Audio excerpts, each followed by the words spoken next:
Toyota je do zdaj v svetu prodala že več kot 13 milijonov hibridov, kar je verjetno več kot vseh ostalih elektrificiranih avtov, vsi ostali skupaj. V Sloveniji prodamo več kot 60% hibridov že, tako da dejansko smatramo, da je to prava pot v tem trenutku. Vsekakor po prihodnje pripravljamo nove modele elektrificirane, tako da do leta 2025 lahko pričakujete okoli 12 novih modelov. Za nas se elektrifikacija, e-mobilnost tako rekoč v naslednjem letu tako prav zares začne. Dobivamo prave produkte, takšne, ki so bili zasnovani tudi kot elektroavtomobil, govorimo o ID.3, sledijo seveda v kratkem razmahu potem še naslednji ID. Cross, prihaja tudi drugo leto.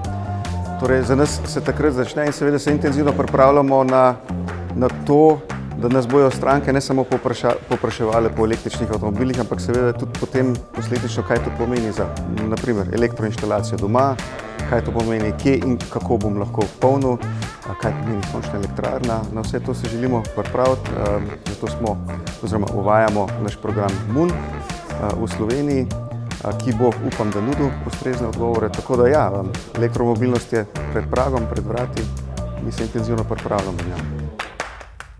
Ja, v Petrolu smo začeli že pred 2 letoma razvijati tako imenovano vozilo kot storitev. Gre za nadgradnjo poslovnega najema s celovito storitvijo. Osredotočeni smo predvsem na električna vozila in tukaj gre v bistvu za celovito storitev, torej za neko fiksno mesečno premijo. So vključeni v najem torej vsi stroški financiranja, lastništva vozila, vsi stroški povezani z registracijo, vzdrževanjem, torej vse, kar je potrebno, od vinjete, celo polnjenje na javni polnilni infrastrukturi Petrolovi v Sloveniji. Sedaj pa razvijamo tudi naprej storitve, kot so upravljanje voznega parka in pa tudi torej, v povezavi z balansiranjem torej odjema preko noči, tako da so zjutraj vsa vozila polna takrat, ko morajo biti in se s tem tudi optimizira stroške električne energije oziroma za omrežnino. Glede električnih avtomobilov pač stvari niso tako preproste, kot mogoče je bilo slišati. Imajo manj sestavnih delov, po drugi strani pa so določeni deli zelo dragi. Manj sestavnih delov pomeni, da se v primeru prometne nesreče poškoduje večji del, bom rekla, vozila, ker pokriva en del večjo površino. In pa, čeprav so se cene baterij zadnja leta že kar precej spustile, pa je še vedno cena zamenjave baterije kar visoka postavka v primeru škode.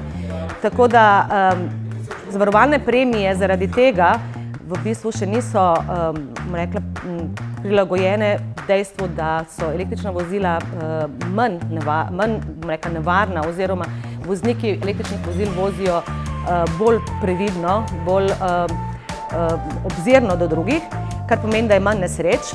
Ko pa do nesreče pride, pa zna biti škoda na električnem vozilu trenutno še precej višja kot na ostalih vrstah vozil.